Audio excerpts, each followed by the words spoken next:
राधे राधे। बहुत ध्यान से कथा को सुनिएगा और मन को लगाइए। श्रोताओं, आज की कथा को जो भी भक्त ध्यान पूर्वक सुनेगा उसे सारे सुख और धन की प्राप्ति होगी।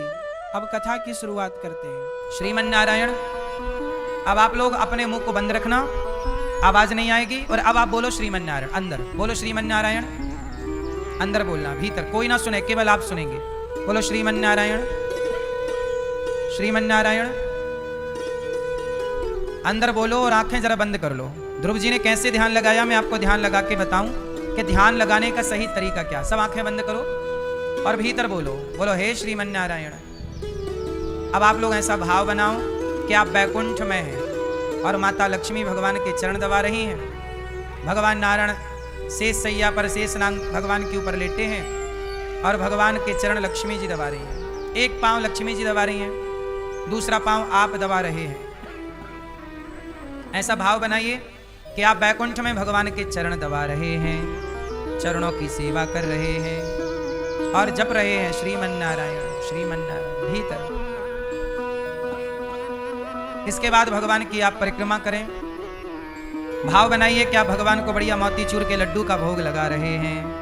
भगवान लड्डू खा रहे हैं, तुलसी की माला पहना रहे हैं। भगवान के अन्य रूपों का दर्शन, भगवान आपको अपने राम रूप का दर्शन करा रहे हैं। जब वो राम अवतार लेकर आए तो राम जी का दर्शन, कृष्ण अवतार हुआ तो कृष्ण जी का दर्शन, नरसिंह अवतार हुआ तो भगवान ने आपको नरसिंह अवतार का, अपने सारे अवतारों का भगवान ने आपको दर्शन कराया और आप दर्शन कर रहे हैं। सभी अवतारों को आप प्रणाम कर रहे हैं। फिर आप प्रार्थना भाव बनाइए कि आप भगवान की प्रार्थना, भगवान के चरणों में प्रार्थना कर रहे हैं। सभी लोग प्रार्थना करेंगे। बोलो हे श्रीमन नारायण,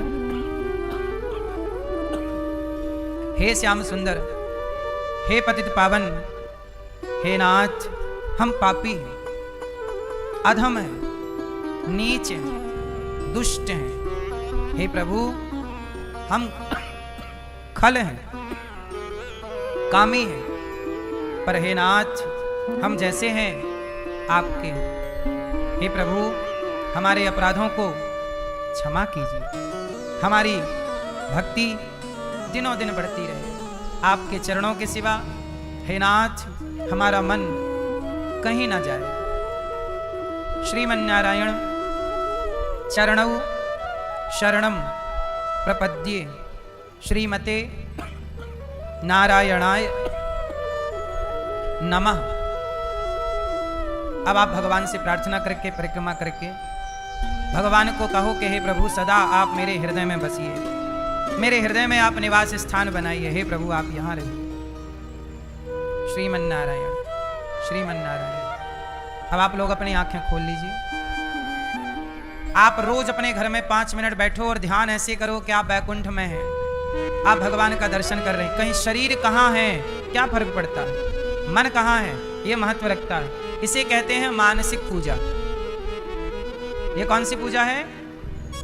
इसे कहते हैं अंतर्मुखी। एक पूजा है बहिर्मुखी, एक पूजा है, एक प्रार्थना है बहिर्मुखी, एक अंतर्मुखी। एक जाप है बहिर्मुखी, एक जाप है अंतर्मुखी। तो आपने बोला श्रीमन नारायण, बोलो श्रीमन नारायण, ये बाहर निकला, लेकिन आपने मुंह बंद करके जब श्रीमन नारायण बोला तो वो कहां गया?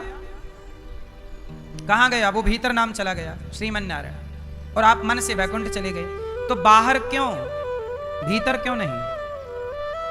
जो चीज भीतर जाएगी वो ज्यादा लाभ देगी। इसलिए जाप कैसे करें? सुमिरन ऐसा कीजिए खरे निशाने चोट, मन ईश्वर में लीन हो, जिह्वा हिले ना होठ, ना जिह्वा हिले ना होठ और भीतर भीतर चल रहा। ये श्रेष्ठ जप है। ध्रुव जी ने जैसी जाप किया, ध्यान करते हुए भगवान में जब प्राण साध लिए, पांव के अंगूठे के बल पर खड़े हो गए। एक 5वां महीना खत्म, 6वां महीना लगा, पांव के अंगूठे के बल खड़े हो गए।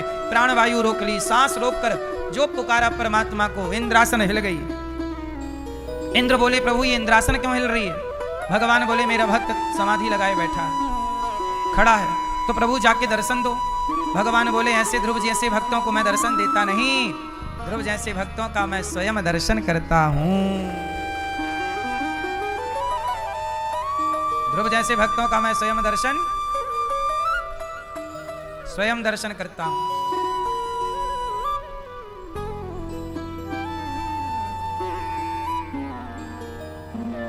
इसलिए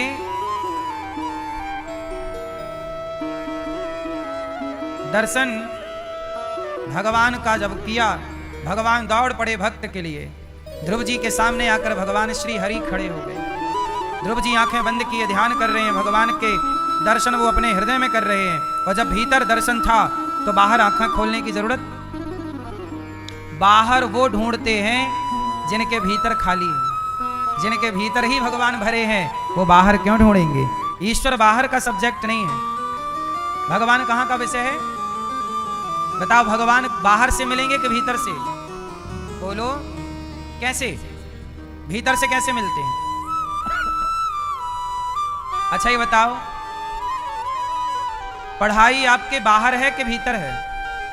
बोलो जोर से। आप में से कितने लोग अखबार पढ़ लेते हैं? हाथ उठाओ जरा जो अखबार पढ़ लेते हैं। हिंदी वाला जो पढ़ सकते हैं वो हाथ उठाएं। अखबार में जो लिखा है पढ़ लेते हो? कैसे पढ़ते हो? अच्छा चाइना के लोगों को अखबार दिया जाए आपका वाला हिंदी का, चाइना वाले तो पढ़ लेंगे?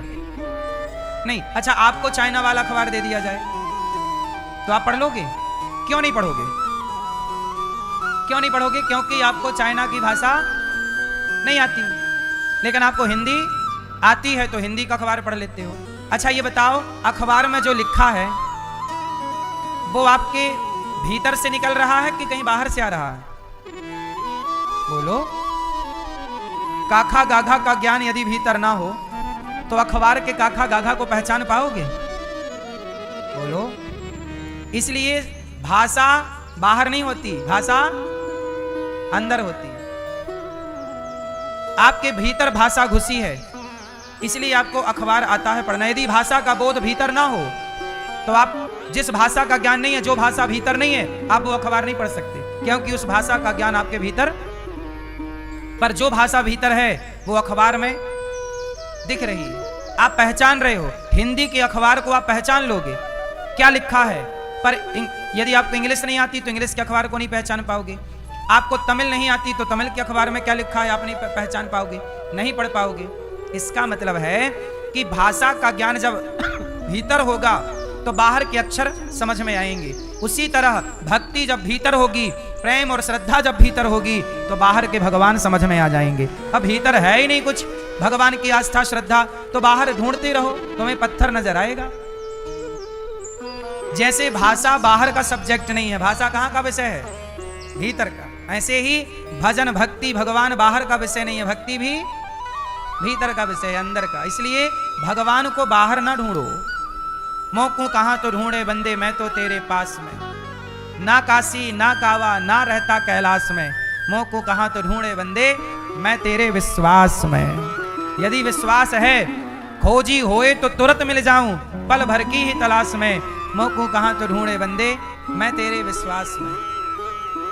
यदि भीतर ईश्वर है, विश्वास है, तब ना परमात्मा है। और भीतर नहीं है कुछ, विश्वास नहीं, श्रद्धा नहीं, भक्ति नहीं, प्रेम नहीं, तो बाहर ढूंढते रहो। तुम्हें पत्थर के सिवा कुछ नजर आए तो बताना। बोलो। बाहर पत्थर है, भीतर क्या है? भगवान। जब भीतर भगवान होगा तो बाहर पत्थर में भी दिख जाएगा। कबीरदास जी ने एक दोहा गाया है, पत्थर पूजे हरि मिले तो मैं पूजूं पहाड़। क्या मतलब हुआ इसका? इसका मतलब कबीरदास जी क्या कहना चाहते हैं कि मूर्ति पूजा करनी चाहिए कि नहीं करनी चाहिए? कबीरदास जी मूर्ति पूजा के पक्ष में हैं कि विरोधी हैं? कबीरदास जी जोर से। विरोधी हैं? किसके विरोधी हैं? तो आप पक्ष में हो मूर्ति पूजा के कि विरोध में हो? पक्ष में। आप मूर्ति पूजा में पक्ष लेते हो, मूर्ति पूजा। कबीरदास जी क्या कह रहे हैं? पक्ष नहीं ले रहे हैं। आपको ऐसा कहना, आप बताओ मूर्ति पूजा सही है कि गलत है? जोर से। सही है। आप बताओ चश्मा वाले भैया, मूर्ति पूजा सही है कि गलत? आप बताओ। चलो सही है, सही है, सही है।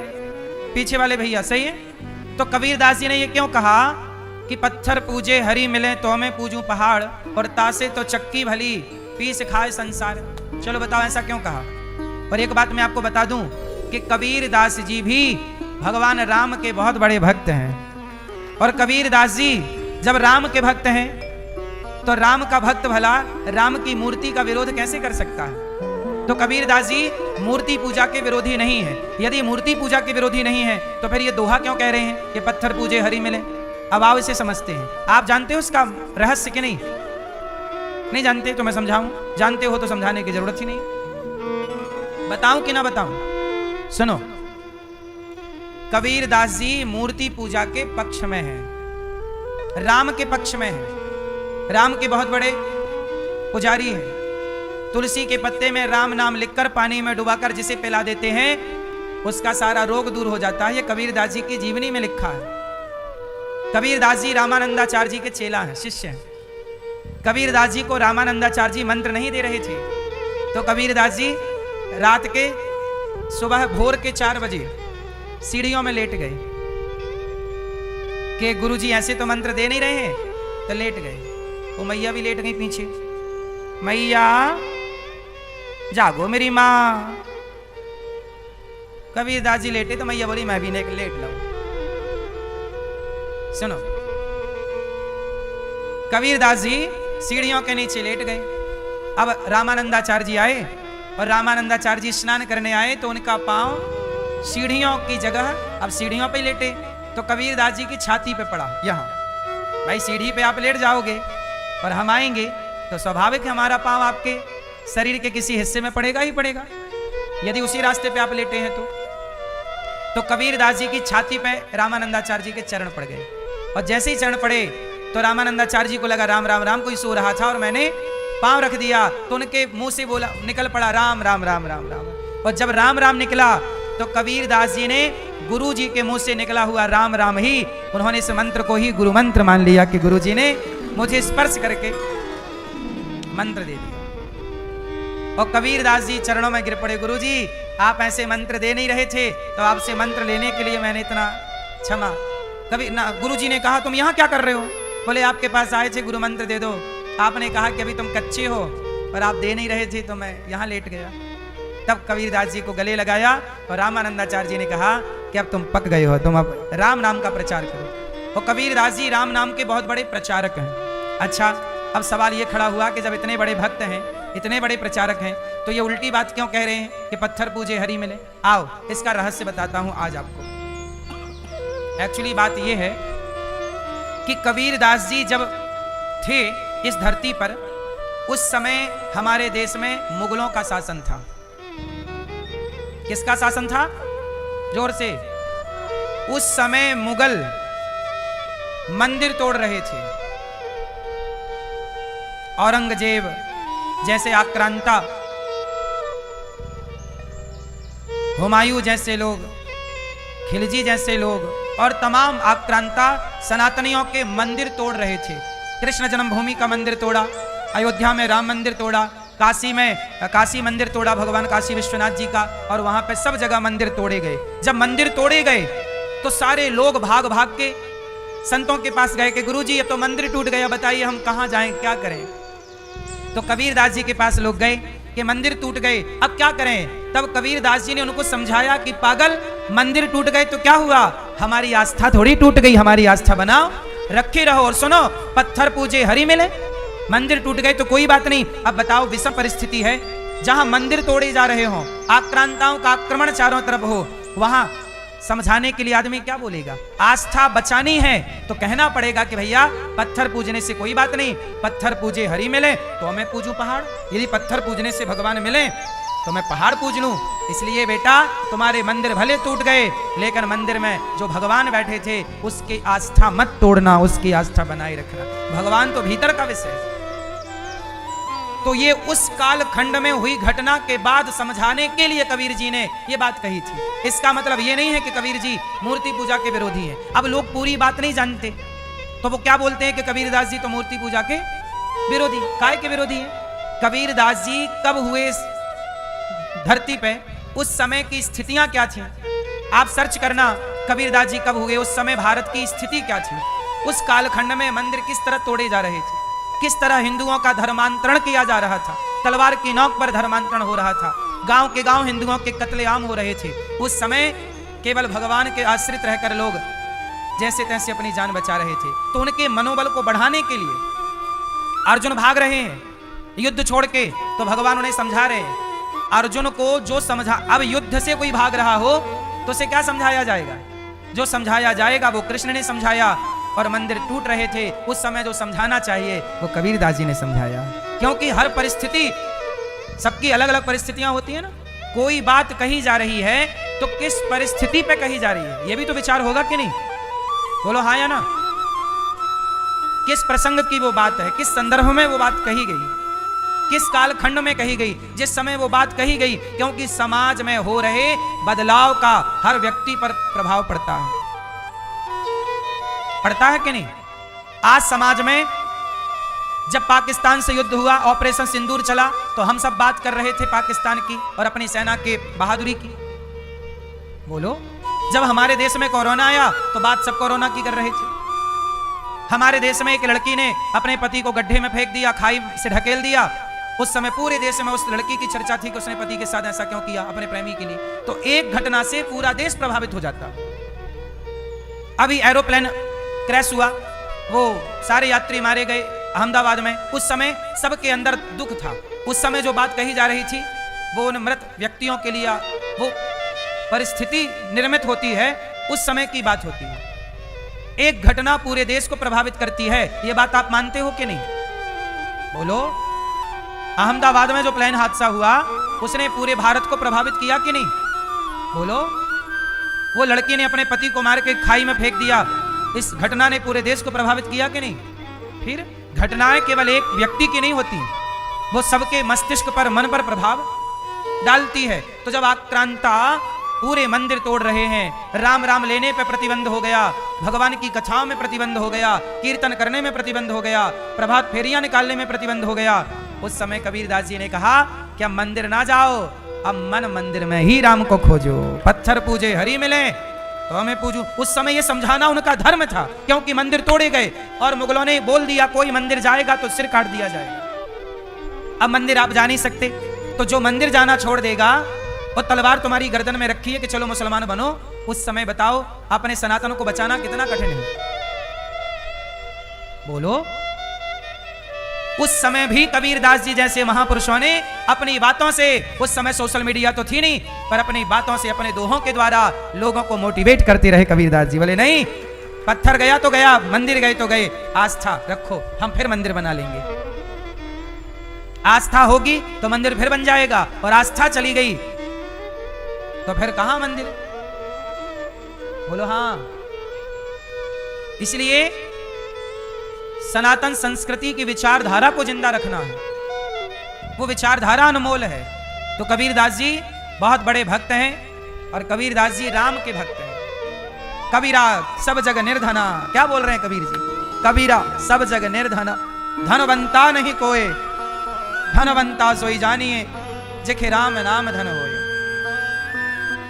जिसके पास राम नाम की दौलत है वो सबसे बड़ा आदमी है। कबीरदास जी कह रहे हैं सबसे बड़ा है वो राम नाम की दौलत, ये कबीरदास जी कह रहे हैं, इतने बड़े भक्त हैं।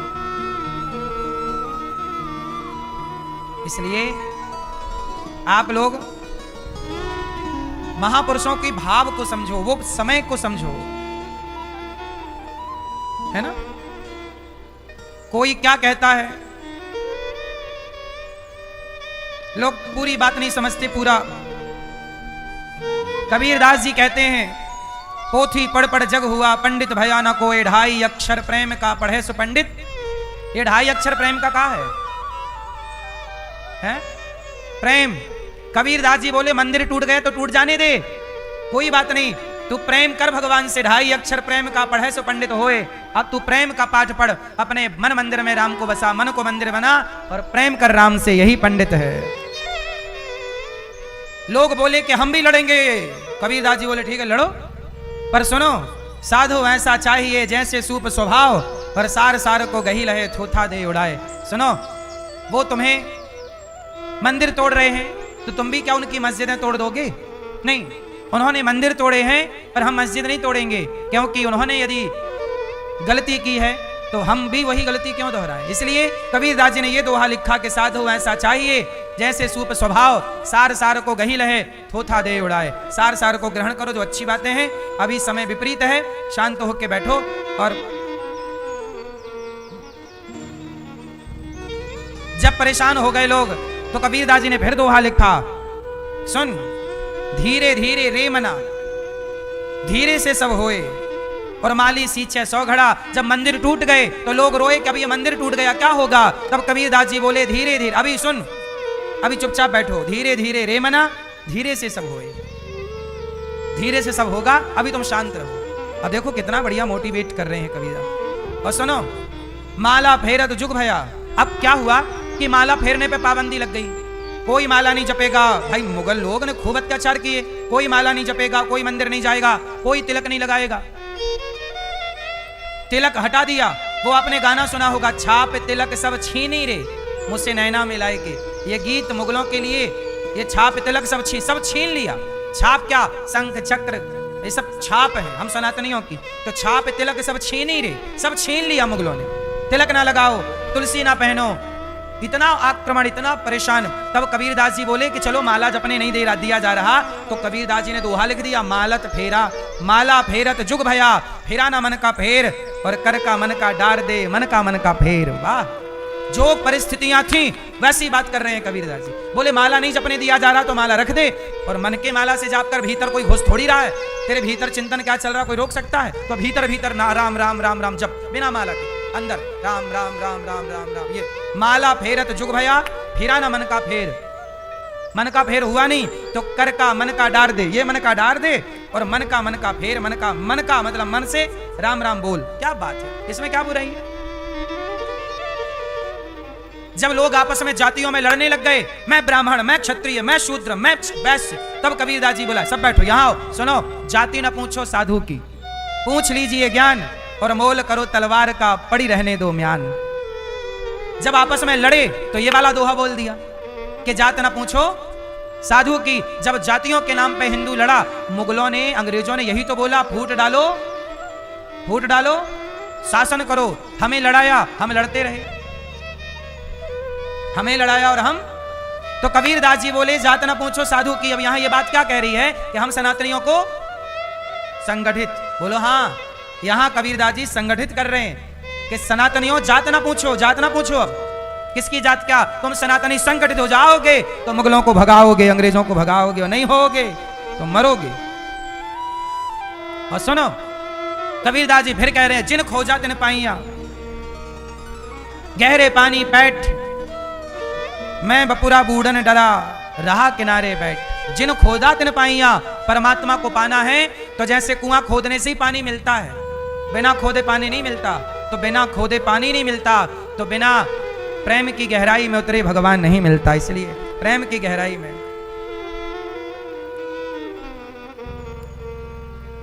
कबीरदास जी बोले सुनो, अब ज्यादा नहीं, अति भला का बोलना, अति का भला ना बोलना, अति की भली ना चूप, अति का भला ना बरसना, अति की भली ना धूप। अधिक चुप रहना और अधिक बोलना दोनों नुकसानदायक। ज्यादा बोलो मत और चुप भी, ये नहीं कि कुछ भी हो रहा और आप चुप बैठे रहो। देखो यहां कबीरदास जी जगा रहे हैं कि चुप क्यों बैठे हो, अब अपने हक, अपने अधिकार के लिए तलवार उठानी पड़ेगी, लड़ना पड़ेगा। चुप कब तक बैठोगे। देखो जहां जिस चीज की जरूरत पड़ रही है, कबीरदास जी उस तरह की बातें, धर्मयुक्त बात कह रहे हैं। निंदक नियरे राखिए, आंगन कुटी छवाए, बिन साबुन पानी बिन निर्मल करत स्वभाव।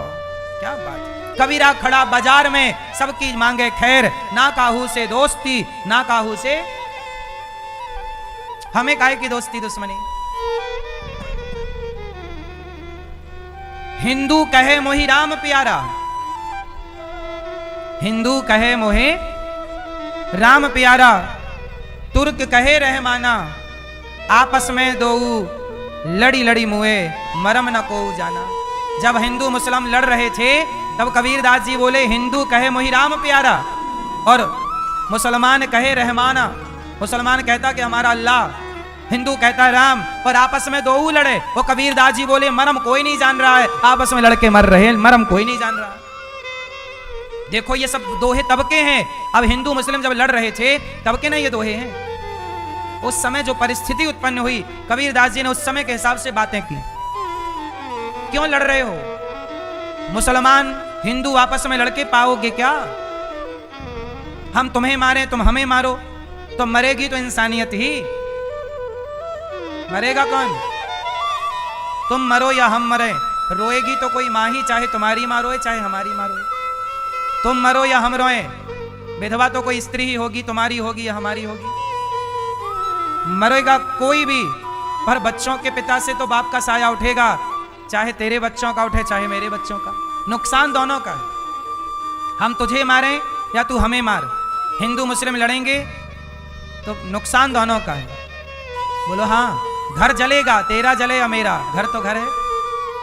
तो भैया ना मैं तेरा जलाऊं ना तू मेरा जला, क्यों आपस में लड़ना है? इसलिए तू अपने अल्लाह को समझ, मैं अपने राम को समझूं। कहां कहते हैं कि आपस में लड़ना है? खून बहाना कहां धर्म है? खून बहाना कहां धर्म है? ना तो राम के भारत में खून बहाना धर्म है, और ना अल्लाह खून बहाने को धर्म मानते होंगे। इसलिए कबीरदास जी कह रहे हैं कि भाई लड़ो मत। कहत सुनत सब दिन गए, उरझी ना मुरझा मन, कही कबीर चेत्या नहीं, अजाऊं सो पहला दिन। कि जीवन निकल गया पर मन अभी तक होश में नहीं आया, क्या कहें। बहुत सारी बातें कबीर जी ने कही, तो बस आपको मैंने केवल एक बात समझानी थी कि कबीरदास जी राम के बहुत बड़े भक्त हैं, और एक बात पकड़ के नहीं बैठना चाहिए कबीरदास जी की। कबीरदास जी ने एक दोहा थोड़ी लिखा है, अनेक दोहे लिखे। एक बात थोड़ी कही है, अनेक बात। एक बात से निर्णय तक थोड़ी पहुंचोगे। ध्रुव जी ने भगवान को पा लिया जरा सी आयु में। आप भी मन भगवान में लगाइए और भगवान का चिंतन करिए। भगवान मूर्ति पूजा करने वाला भी सही है और निराकार का उपासक भी सही है। हम सनातनी कितने बड़े दिल वाले हैं। हम लोग कहते हैं कि जो राम की पूजा करता है वो भी हिंदू, कृष्ण की पूजा कर रहा है वो भी हिंदू, पीपल की पूजा कर रहा है तो हिंदू, नदी की पूजा कर रहा है तो हिंदू, समुद्र की पूजा कर रहा है हिंदू। यदि तू सांप की पूजा करता है तो भी हम तुझे हिंदू कहते हैं। हम हिंदू लोग इतने बड़े दिल वाले हैं कि सबको गले लगाना जानते हैं। और मुसलमान कहते हैं कि जी हम मुसलमान के सिवा किसी को गले नहीं लगाएंगे, जो अल्लाह की इबादत नहीं करेगा उसके सिर काट देंगे। अरे भाई, तुम्हारे यहां केवल अल्लाह की इबादत है, हमारे यहां तो कण कण में हमारा परमात्मा नजर आता है, कण कण में हमारा ईश्वर नजर आता है। हम माता को भगवान, पिता को भगवान, अतिथि को भगवान, गाय को भगवान, गावो विश्वस्य मातरः। हमारे शंकर जी नंदी पर बैठे हैं, नंदी धर्म का अवतार है। हमारे यहाँ चूहे का सम्मान, गणेश जी चूहे पर बैठे हैं। उल्लू का सम्मान, दुर्गा हमारी वो लक्ष्मी मैया उल्लू पर बैठी है। हंस का सम्मान, सरस्वती मैया हंस पर बैठी है। मयूर का सम्मान, कार्तिकेय जी मयूर पर बैठे हैं। गरुड़ का सम्मान, भगवान नारायण गरुड़ पर बैठे हैं। शेर का सम्मान, दुर्गा मैया शेर पर बैठी हैं। सोचिए, हम मनुष्य ने अपना संबंध जंगलों से, नदियों से, पेड़ पौधों से, पशु पक्षियों से, हम सनातनी ही ऐसे हैं जो नाग पंचमी को नाग को दूध पिलाकर भी ईश्वर की आराधना करते हैं कि यह भी देवता है। धरती पे और कोई सांप को दूध पिलाता हो तो बताओ। हम सनातनी कितने बड़े दिल वाले हैं, सबको गले लगाते हैं। इसलिए धरती पे सनातन जैसी गहराई, सनातन जैसी विचारधारा कहीं नहीं है। सनातनी सबको लेकर चलने वाला है। सर्वे भवन्तु सुखिनः। हम ये नहीं कहते कि केवल हम सुखी रहे, नहीं, सर्वे भवन्तु सुखी, सब सुखी रहो। सर्वे सन्तु निरामया, सब। हम लोग कहते हैं विश्व का कल्याण हो। हम ये नहीं कहते कि भारत का कल्याण हो, नहीं, पूरा विश्व हमारा है। और विश्व में हर व्यक्ति, चाहे वो हिंदू हो, मुसलमान हो, सिख हो, ईसाई हो, यहूदी हो, हम कहते हैं तुम जो भी हो रहो, पर तुम सुख से रहो। हम तुम्हारा भी कल्याण चाहते हैं, तुम्हारे बच्चों की भी आयु हम लंबी चाहते हैं, तुम्हारे यहाँ भी सुख शांति और समृद्धि चाहते हैं। हम ही हैं जो सबके लिए जीते।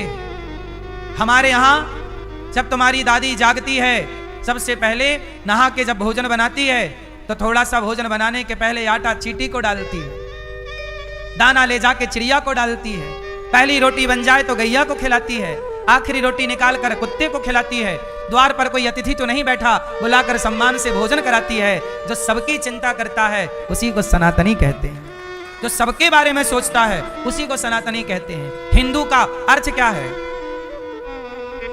हिंदू का अर्थ क्या है? बोलो हिंदू, बोलो हिंदू। क्या मतलब हुआ? नहीं सुनो, हिंदू का अर्थ है जो हिंसा से दूर रहे। हिंदू, हिंदू मतलब हिंसा, दू मतलब दूरी। जो हिंसा से दूर रहे वो नाम हिंदू है। हम हिंसा से दूर हैं, इसलिए हम क्या कहते हैं? अहिंसा ही परमो धर्म। परहित सरिस धर्म नहीं भाई, परोपकाराय सताम विभूतया। इसका मतलब ये नहीं है हिंसा नहीं करनी चाहिए मेरी माँ, पर तलवार जरूर रखना चाहिए। हिंसा नहीं करना चाहिए पर तलवार जरूर रखना चाहिए। अब आप कहो कि जब हिंसा नहीं करना चाहिए तो तलवार की क्या जरूरत है? एक बात बताओ, दुर्योधन को गीता सुनवाई, भगवान कृष्ण ने गीता सुनवाई ना? बोलो हाँ, जोर से, जोर से। पहले सुनाओ गीता। मैया एक हाथ में रखो गीता। क्या रखो? एक हाथ में रखो गीता। और गीता सुनाए भैया, गीता सुनेगा? सुन, गीता सुनाओ।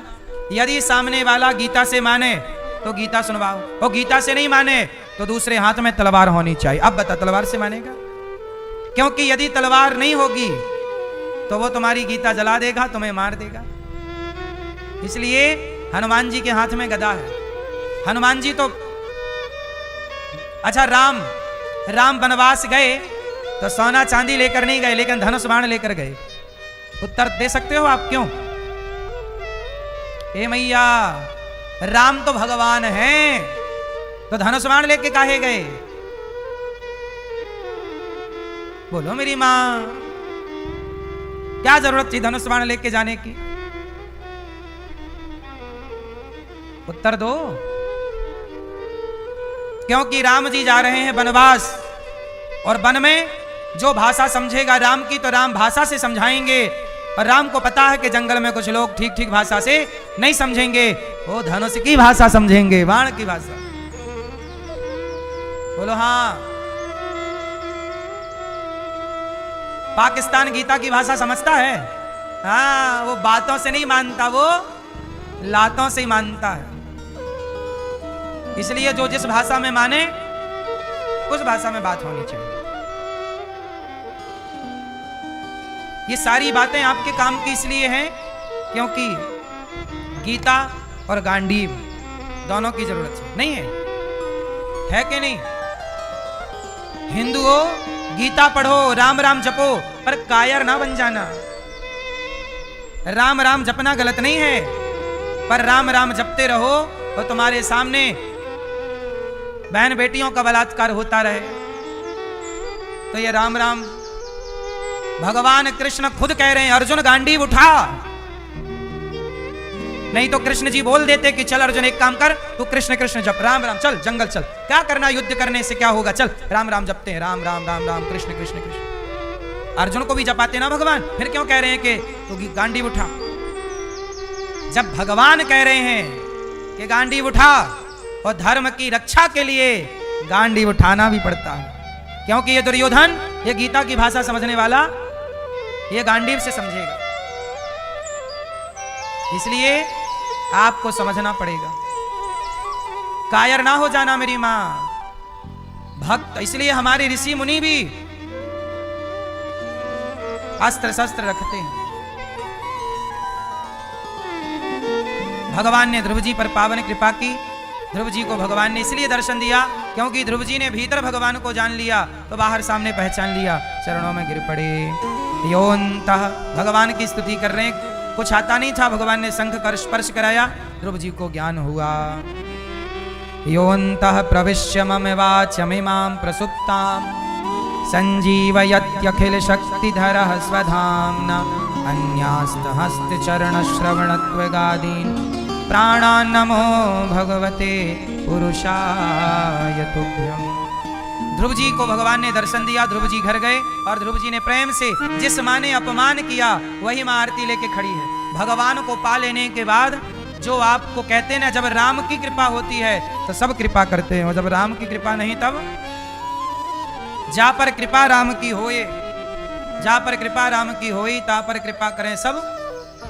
कृपा राम की होगी तो सब कृपा करेंगे, इसलिए ध्रुव जी पर सबकी कृपा हुई। ध्रुव जी के विवाह हुआ, राजा बने, पत्नी के संग रहे, बच्चे हुए।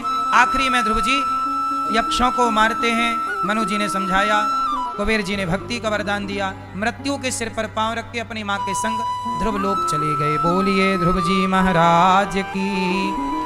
कल्पवत्सर इनके बच्चे हैं, इन्हीं के वंश में आगे भगवान पृथु हुए जिन्होंने 10,000 कान मांगे। प्राचीन वरही को नारद जी ने पुरंजनोपाख्यान की चर्चा सुनाई। अब मनु जी के दूसरे बेटा हैं उत्तानपाद, प्रियव्रत। प्रियव्रतो भागवत आत्मा रामः कथम मुने। ये भागवत जी का बड़ा गहरा और ज्ञान से भरा प्रसंग है, बहुत ध्यान से सुनिएगा। प्रियव्रत जी का विवाह विश्वकर्मा की पुत्री वरहिष्मति से हुआ। इनके पुत्र हुए आग्नेत्र और नाभि, फिर अंग, भगवान ऋषभदेव जी। इन्हीं के वंश में भगवान ऋषभदेव जी आए, जहां से जैन परंपरा स्टार्ट हुई। जैन परंपरा कहां से स्टार्ट हुई? भगवान ऋषभदेव जी से। ऋषभदेव जी के 100 बेटे हैं, सबसे बड़े का नाम है भरत। परिवार छोड़ करके भरत जी, ऋषभदेव जी ने उपदेश किया कि नायम देहो देह भाजाम नलोके कष्टान कामान न रहते बिड़भुजाम ये तपो दिव्यम पुत्र कायन सत्वम शुद्ध्यै जस्मात् ब्रह्म सौख्यम तुनंतम। भरत जी गंडकी नदी सब छोड़ छाड़ के गंडकी नदी के तट पर गए और वहां एक मृग में आसक्ति हो जाने से मरते समय मृग का चिंतन करते करते जब मरे तो इन्हें मृग बनना पड़ा। जो व्यक्ति जिसका चिंतन करता है उसकी वही गति होती है। ये बात सही है कि गलत है? इसलिए कहते हैं कि मरते समय चिंतन भगवान का हो। इतना तो करना स्वामी जब प्राण तन से निकले। मरते समय किसका स्मरण हो? किसका हो?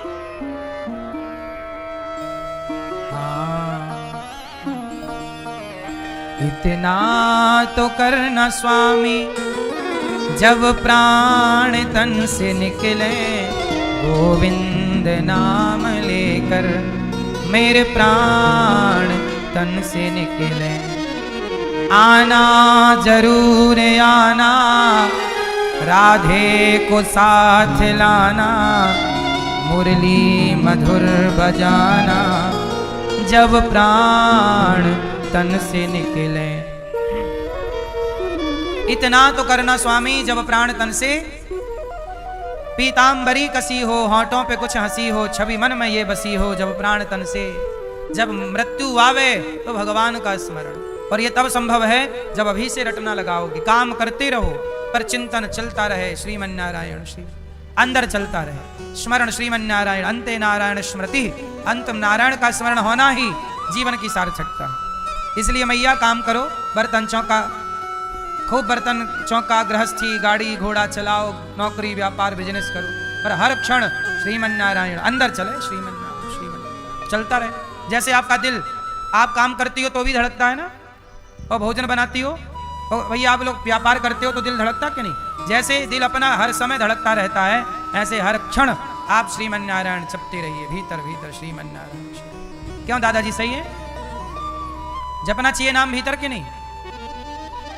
बोलो हाँ कि ना? मैया बोलना चाहिए नाम ना। भरत जी ने मृग में मन लगा लिया और मृग पाल लिया। पानी में बहता जा रहा था, पाल लिया, ले आए। अब मृग का चिंतन कर रहे, मेरा मृग मृग, वो प्राण निकल गए। और जब मृग का चिंतन करते मरे तो उन्हें मृग बनना पड़ा। आपको भी कुत्ता बिल्ली बनना पड़ सकता है। बोलो हाँ कि ना? इसलिए मेरी मां चिंतन भगवान का, ना कुत्ते में मन जाए, ना बिल्ली में मन जाए, ना गधे में मन जाए, केवल श्रीमन्नारायण श्रीमन्नारायण। हर क्षण भगवान, हर क्षण चिंतन। सही है? और कहीं आपने अपने टॉमी का शरण, मेरा टॉमी क्या होगा, टॉमी टॉमी करके मरी तो आपको फिर टॉमी खुद को ही बनना पड़ेगा। यदि आप, जैसे आपके घर में भैंस है और आप यदि मरे और भैंस का चिंतन, मेरी भैंस तो फिर आपको क्या बनना पड़ेगा?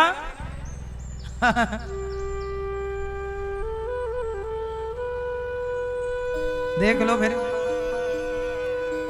और बकरी यदि आपके घर में है और बकरी का चिंतन करते मरे या बकरे का, तो क्या बनोगे? तो आप लोग किसका चिंतन करते मरेंगे जब मरेंगे? तो किसका? बेटा का चिंतन करते मरोगे तो आपको भी अगली बार फिर बेटा बनना पड़ेगा। बेटी का चिंतन करोगे तो बेटी का। पत्नी का चिंतन करोगे तो आपको पत्नी बनना पड़ेगा। ये पुरुष लोग पत्नी का चिंतन करेंगे तो आपको अगले जन्म में किसी की पत्नी बनना पड़ेगा। और पत्नियां पति का चिंतन करेंगी तो इसलिए पत्नी में नारायण का, नारायणी का स्मरण करो। अच्छा, मैं पद्म पुराण पढ़ रहा था तो उसमें एक कथा है, मैं सुनाऊंगा एक दिन। उसमें एक कथा है, एक व्यक्ति थे, वैश्य परिवार की कथा है। एक वैश्य थे और वो तीर्थ यात्रा पर चले गए अपनी पत्नी को छोड़ के। पत्नी बोली मुझे भी ले चलो। और जब पत्नी को लेकर नहीं गए तो पत्नी बेचारी वो पति के लिए तड़पती रही। जब वो तीर्थ यात्रा से लौटे तो आकाशवाणी हुई, देवताओं ने कहा, हे वैश्य, तुमने तीर्थ यात्रा की, तुमने तीर्थों में जाके इतना पिंडदान किया और श्राद्ध किया, पर तुम्हें कोई पुण्य नहीं मिलेगा। क्यों? क्योंकि तुमने पतिव्रता नारी को छोड़ दिया। और छोड़ करके गए। तीर्थ यात्रा पे जाओ तो अकेला पुरुष कभी ना जाए, अपनी अर्धांगिनी को भी लेकर के जाओ, तब तीर्थ यात्रा का पुण्य प्राप्त होगा। अकेले पुण्य नहीं मिलता। आपकी पत्नी पतिव्रता है तो लेके आओ। इसलिए जब वो लेकर आए तब बताया कि सुनो, पत्नी स्वयं जो नारी पतिव्रता है, जो अपने पति के सिवा किसी का चिंतन नहीं करती, यदि वो पुरुष अपनी पत्नी को ख्याल रखे और पत्नी के साथ खुश रहे तो सारे तीर्थों का पुण्य उसे पत्नी के साथ रहने से प्राप्त हो जाता है। पत्नी ही अपने आप में तीर्थ है। लिखा है, मैं आपको लिखा हुआ बता सकता हूं। पत्नी अपने आप में क्या है? तीर्थ है, पतिव्रता नारी। इसलिए यदि पुरुष परमेश्वर है तो नारी भी परमेश्वरी है। पुरुष नारायण है तो स्त्री भी नारायणी है। इसलिए पत्नी पति को परमेश्वर जाने और पति भी परमेश्वरी जाने। पत्नी पति को नारायण जाने कि ये नारायण है मेरे, और पुरुष भी नारायणी जाने, ये भी नारायण, दोनों नारायण। क्योंकि भगवान ने मोहिनी अवतार भी तो लिया ना, तो स्त्री के रूप में भी भगवान आए। इसलिए पत्नी का भी आदर करना, पति का भी आदर करना। यदि नारी अपने पति का चिंतन करते मरती है और पति में परमेश्वर का चिंतन करती है तो उसे पति के चिंतन से ही परमात्मा की प्राप्ति होगी, क्योंकि उसने पति में परमेश्वर को देखा। और जो अपनी पत्नी का चिंतन करते मरता है, यदि पत्नी मैं ही, उसने अपने नारायण का स्मरण किया, पत्नी को भी भगवान मानो। अच्छा, पत्थर को भगवान मान सकते हो तो पत्नी को भगवान मानने में दिक्कत क्या है? नहीं, पुरुष भगवान है तो स्त्री भी तो भगवान है, नहीं है? फिर तो पत्नी ही तुम्हें परमेश्वर माने और तुम कुछ ना मानो, ये कैसे होगा भाई? इसलिए पत्नी, पद्म पुराण में मैंने पढ़ा, बहुत दिव्य बातें हैं शास्त्रों में। नारी को तीर्थ बताया है, अपने आप में वो चलता फिरता तीर्थ है स्त्री।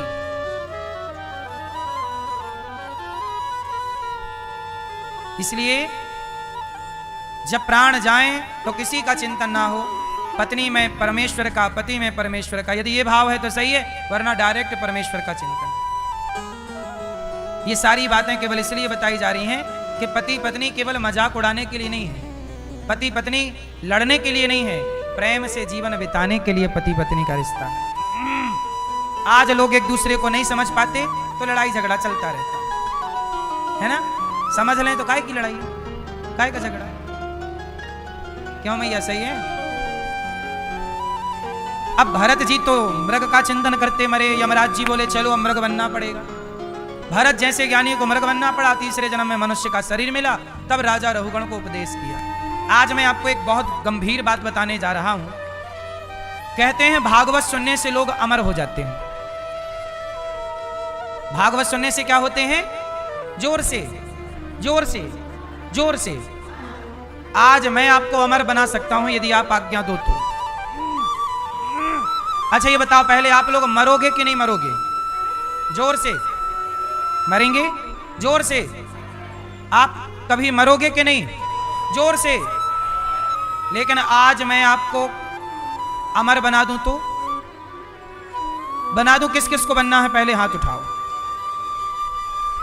आप कभी मरोगे ही नहीं यदि आज मेरी बात समझ गए तो।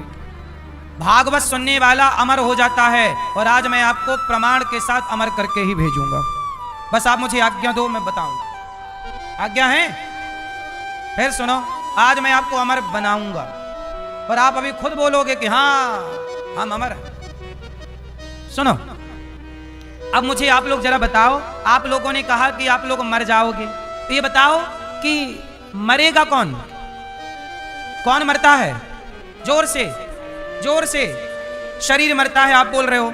शरीर यदि मरता है तो बताओ शरीर कितनी चीजों से मिलकर बना है? 5।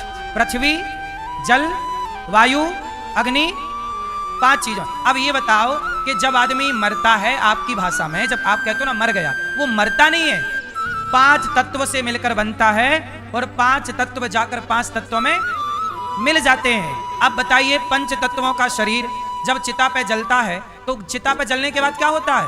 5 तत्वों वाला शरीर 5 तत्वों में, जल जल में मिल गया, आकाश आकाश में, वायु वायु में, अग्नि अग्नि में, और पृथ्वी। अब बताओ मरा कौन? घड़ा मिट्टी से बना था, टूटा तो मिट्टी में मिल गया, उसे ये थोड़ी कहा जाएगा घड़ा मर गया।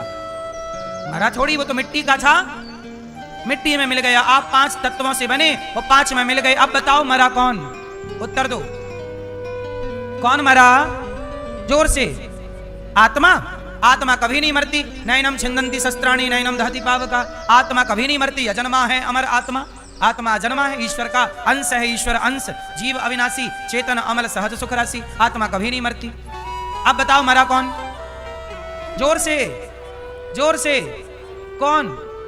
आप ये बताओ, स्वर्ग कौन जाएगा, नरक कौन जाएगा? आपका शरीर तो जल गया चिता पे, आत्मा परमात्मा का अंश है, उसे कोई फर्क नहीं पड़ना, आत्मा स्वर्ग नरक जाती नहीं है। ये बताओ नरक कौन जाएगा? भोगेगा कौन? स्वर्ग कौन जाएगा? कौन? जोर से। हाँ, आपके कितने शरीर हैं? मैं आपके कितने शरीर हैं? 1 आपके, आपके 1 आपके, 1 आपके। हाँ, हम सबके 3 शरीर होते हैं। एक शरीर ये जो 5 तत्वों से मिला और 5 तत्वों में मिलेगा। दूसरा शरीर कारण, जिस कारण आप स्त्री बनी, जिस कारण आप पुरुष बने, बिना कारण के कार्य नहीं होता। आप स्त्री बनी हो तो कारण होगा, वो आपको भले नहीं पता। मैं पुरुष बना, मैं यहां हूं तो कारण होगा। ये कुत्ता बना कारण होगा, ये गधा बना कारण होगा, चिड़िया बना कारण होगा।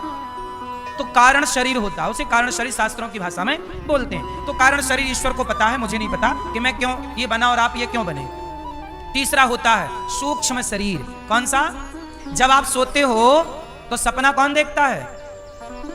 सपने में आप हरिद्वार गए, चित्रकूट गए, वृंदावन आए, आप तो बिस्तर पर सो रहे थे कुंडी लगा के, कमरे के दरवाजा बंद करके। ये हरिद्वार कौन चला गया? कौन गया? सूक्ष्म शरीर। जब आप सो रहे थे तो आपका स्थूल शरीर सो रहा था, पर सूक्ष्म शरीर जाग रहा था। बोलो हाँ। सूक्ष्म शरीर कितनी चीजों से मिलकर बना है? स्थूल शरीर 5 चीजों से मिलकर बना, पृथ्वी, जल, वायु, अग्नि, आकाश। सूक्ष्म शरीर कितनी चीजों से मिलकर बना? सूक्ष्म शरीर बना है 4 चीजों से मिलकर। बोलो मन, बोलो मन, बुद्धि, चित्त, अहंकार। इन्हें अंतःकरण चतुष्टय कहते हैं। इन 4 चीजों से सूक्ष्म शरीर बनता है। और जब आदमी मरता है तो मरता कोई नहीं है, 5 तत्वों वाला शरीर 5 में मिल जाता है। आत्मा परमात्मा का अंश है। यमदूत पकड़ते किसे हैं? वही सपना जो देखा शरीर, वही सूक्ष्म शरीर को पकड़कर उसे ले जाते हैं, और वही जाके पाप और पुण्य का फल भोगता है। और वही अगले जन्म में शरीर बदल जाता है, पर वही सूक्ष्म शरीर आके फिर घुस जाता है। वही है माया मरी ना मन मरा, मर मर गया शरीर, आशा तृष्णा ना मरी, कह गए दास। अब बताओ, जो कुत्ता बनता है, कुत्ते के भीतर आपका सूक्ष्म शरीर वही वाला है। आज ये शरीर हमारा है सूक्ष्म शरीर, जब यमदूत पकड़ेंगे तो क्या पकड़ेंगे?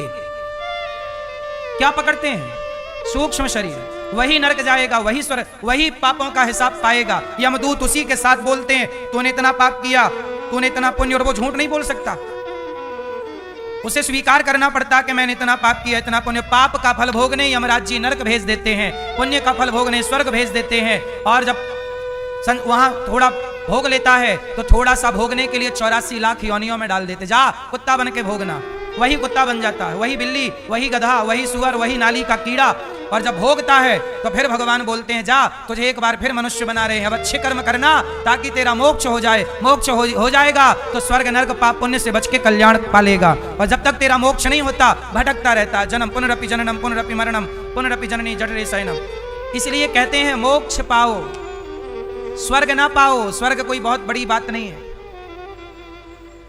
मोक्ष पाओगे तो चक्कर से बचोगे, वरना ये आप जितने बैठे हो यहाँ, आपके करोड़ों बार जन्म हो चुके हैं, वो करोड़ों बार आप मर चुके हो और फिर अगली बार मरने जीने को तैयार हो। अभी भी आप झूठी कसम खा रहे हैं, तेरे साथ 7 जन्म रहेंगे, 7 जन्म। एक जन्म कट नहीं रहा, 7 जन्म की बातें झूठे कहीं के।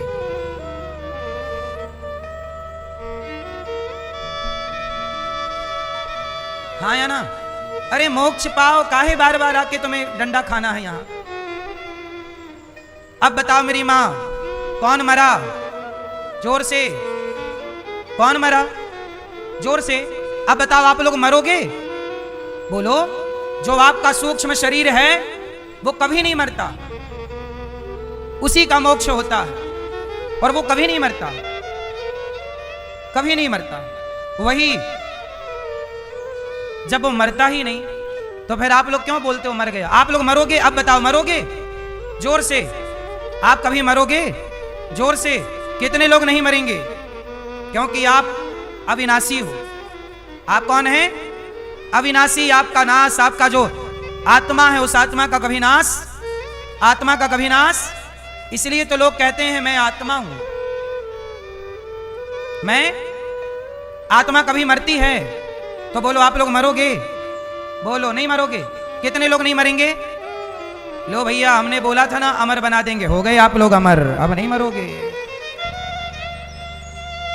हो गए ना अमर, अब नहीं मरोगे आप। क्यों आप मरोगे? हम कभी नहीं मरते। माटी कभी नहीं मरती, घड़े का आकार मरता है, घड़े का आकार मरता है। सोना कभी नहीं मरता, आभूषण का आकार मरता है। आपका सोना भट्टी पे डाल दो तो अंगूठी मर जाएगी, मर जाएगी मतलब इस आकार को मरा हुआ आप मान सकते हैं जरा देर के लिए। लेकिन ये अंगूठी सोने की है तो गोल्ड, ये गोल सर्कल आकृति तो मर जाएगी, पर सोना बोलो नहीं मरेगा। ऐसे ही अनिरुद्धाचार्य का जो ये हुलिया है, ये हुलिया नष्ट होगा, पर अनिरुद्धाचार्य ना मरेगा। इस अनिरुद्धाचार्य के हर योनि में अलग अलग नाम पड़े, इसे जो नाम दे दिया गया वो मान लिया। अच्छा एक बात बताओ, एक बात बताना, क्या कुत्ते को पता है कि उसका नाम कुत्ता है? क्यों भैया, क्या कुत्ते को पता है कि उसका नाम कुत्ता है? क्या बिल्ली को पता है कि उसका नाम बिल्ली है? क्या चूहे को पता है कि उसका नाम चूहा है? अच्छा बताओ, क्या चींटी को पता है कि उसका नाम चींटी है? जोर से। क्या गधे को पता है कि उसका नाम गधा है? क्या शेर को पता है कि उसका नाम शेर है? जोर से, जोर से। हाँ, इसका मतलब किसी को नहीं पता कि किसका नाम क्या है। जो नाम दे दिया गया वो मान लिया गया। अनिरुद्धाचार्य को नाम दे दिया, अनिरुद्धाचार्य मैंने मान लिया, जबकि मैं अनिरुद्धाचार्य नहीं हूं, मैं उस ईश्वर का अंश हूं। शेर भी उस ईश्वर का, चींटी भी उस ईश्वर का। अच्छा, आपके कान में बाला, गले पे मंगलसूत्र, माथे पे बिंदिया, हाथ में चूड़ी, ये सारे आभूषण सोने के हैं सोने के, पर सबके नाम अलग अलग हैं। ये बिंदिया है, ये हार है, ये मंगलसूत्र है, ये बाजूबंद है, ये चूड़ी है, ये करधन है, सबके नाम अलग अलग हैं, सबके उपयोग अलग अलग हैं, पर सबके भीतर तत्व की दृष्टि में सोना एक है, एक ही सोना समाया है। नाम आभूषण अलग अलग हैं। उसी तरह चींटी, हाथी, इसके आकार अलग अलग हैं, नाम अलग अलग हैं, लेकिन सबके भीतर वही एक परमात्मा समाया हुआ। उस परमात्मा से अलग कुछ भी। अंगूठी सोने में है कि सोना में अंगूठी है? अंगूठी में सोना है कि सोने में अंगूठी है? फास्ट क्या है? घड़े में मिट्टी है कि मिट्टी में घड़ा है? क्या है? मिट्टी में घड़ा है कि घड़े में मिट्टी है? चूड़ी में सोना है कि सोने में चूड़ी है? उत्तर दो मेरी मां। ईश्वर में आप हो कि आप में ईश्वर है? बोलो। हाँ? हो गए ना कंफ्यूज?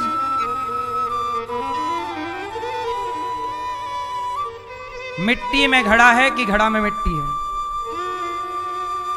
भाई घड़े में घड़ा है कि मिट्टी है? घड़ा सत्य है कि मिट्टी सत्य है? घड़ा नाम की कोई चीज है इस धरती पे? घड़ा नाम की कोई सत्ता है? बोलो। घड़ा नाम की कोई सत्ता नहीं। घड़े की सत्ता झूठी है, सत्ता है माटी की। घड़े में घड़ा नहीं है, माटी है। पर आप व्यवहार में बोलते हो घड़ा, उसमें नीचे से ऊपर तक क्या है?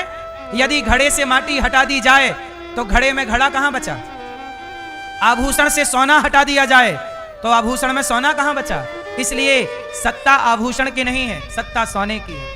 सत्ता घड़े की नहीं है, सत्ता मिट्टी की है। ऐसे सत्ता आपकी और हमारी नहीं, सत्ता परमात्मा की, वही भास रहा है। जैसे आभूषण नहीं है, सोना है, ऐसे संसार नहीं है, भगवान है। भगवान में ही जैसे सोने में ही आभूषण दिखता है, माटी में ही घड़ा दिखता है, ऐसे भगवान में ही ये संसार दिख रहा है। आप दिख रहे हैं, हम दिख रहे हैं, स्त्री दिख रही है, पेड़ दिख रहा है, समुद्र दिख रहा है, हाथी दिख रहा है, सब ईश्वर में ही नजर आ रहे हैं। लेकिन चूंकि लोग व्यवहार में कहते हैं भाई साहब घड़ा दे दो, वो घड़ा नहीं है, वो मिट्टी है, पर व्यवहार में घड़ा है। ऐसे व्यवहार में बोला जाता है ये संसार है, पर इसे जब गहरी सूक्ष्म दृष्टि से देखोगे तो इस संसार में तुम्हें संसार नजर ना आएगा, इस संसार में परमात्मा नजर आएगा। आओ से और सरल समझते हैं। चलो बताओ,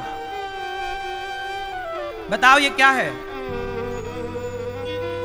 जोर से, जोर से, जोर से, जोर से। रुमाल। आपका उत्तर गलत है, फिर बताओ क्या है? क्या? कपड़ा। अभी भी आपका उत्तर गलत है, फिर बताओ क्या? बोलो। हैं? धागा। अभी भी आपका उत्तर गलत है, फिर बताओ क्या है? बोलो। कपास। कपास, रुई, कॉटन। बोलो। सही है? वैसे ये भी उत्तर गलत है, फिर भी मैं आपको कंफ्यूज नहीं करना चाहता, मैं यहीं रुक जाता हूं, क्योंकि ये बातें सोचिए कितनी गहरी हैं। आप कहते हो ये रुमाल है, पर गलत है। आप कहते हो ये कपड़ा है, पर गलत है। यदि मैं इस कपड़े से एक एक धागा निकाल लूं तो क्या कपड़ा की सत्ता रह जाएगी? बोलो। रुमाल की सत्ता बचेगी? सत्ता कपड़े की नहीं है, सत्ता रुमाल की नहीं है, सत्ता धागे की है। एक एक धागे से ये बना है, लेकिन आपको धागा नजर नहीं आ रहा। क्या बोला फर्स्ट में? रुमाल है धागा, बोला क्या जा रहा है? अच्छा, धागा भी किससे बना? कपास, कॉटन। तो सत्ता धागे की भी नहीं है, धागा कहां से आया? कपास से। अच्छा, कपास कहां से आया है? कपास कहां से आया? कपास आया जमीन से। जमीन में क्या बोया था? बीज। कपास का दाना होता है, बीज होता है, सत्ता उस बीज की है। बोलो हाँ। तो बीज तक आपको दिख रहा है कपड़ा, पर सत्ता कपड़े की नहीं है, वो बीज की सत्ता है। उसी प्रकार से ये संसार दिख रहा है, पर संसार के बीज मात्र भगवान है। संसार के बीज क्या है? उन्हीं से सब प्रपंच बना है। जैसे उस बीज से कपास बना, फिर कपास से धागा, धागा से कपड़ा बना, ऐसे भगवान से संसार बना। बोलो हाँ कि ना? तो सत्ता किसकी है? आपकी, हमारी, कि भगवान की? इसलिए मेरी मां, आप 5 तत्वों से बनते हैं, 5 तत्व 5 में मिल जाते हैं। आपका सूक्ष्म शरीर यमदूत पकड़ कर ले जाते हैं। मरा कौन? कोई नहीं मरता। व्यवहार में लोग कहते हैं मर गया, ये व्यवहार है, व्यवहार में बोलना पड़ता है। मर गया। अच्छा, मरने को एक चीज और बोली जाती है, आप क्या क्या बोला जाता है? जब आदमी मर जाता है तो उसकी अर्थी जाती है, तो लोग बोलते हैं मिट्टी जा रही है। क्या बोलते हैं? मिट्टी जा रही है। सोचो, अभी तक अनिरुद्धाचार्य था और फिर क्या बन गया? मिट्टी। तो आप थे ही नहीं, आप पहले ही से मिट्टी थे, लेकिन अपने को बड़ा तीस मार खा समझते थे, मैं ये मैं वो। प्राण जरा उड़ गए, हो गए ना माटी, काय बात का घमंड करते थे? सुनो, प्राण जाते ही क्या बन जाओगे? बोलो, मिट्टी। तो सत्ता अनिरुद्धाचार्य की नहीं है, सत्ता उस माटी की है। हम तो माटी के हैं, पर घमंड कितना भी कर लें। ऐसे आप लोग भी करते हो, जब तक प्राण है, हवा भरी है आपके अंदर, और खेल हवा का है, हवा निकल गई कि बम।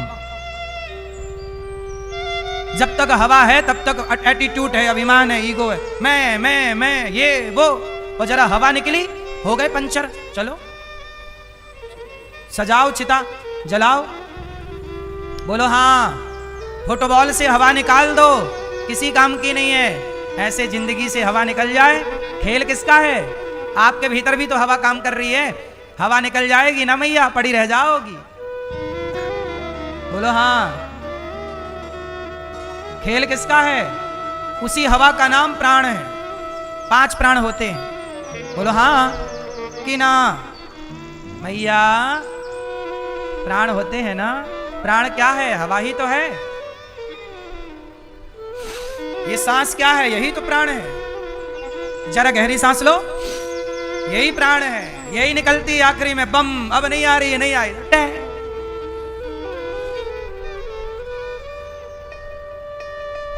मरा कौन?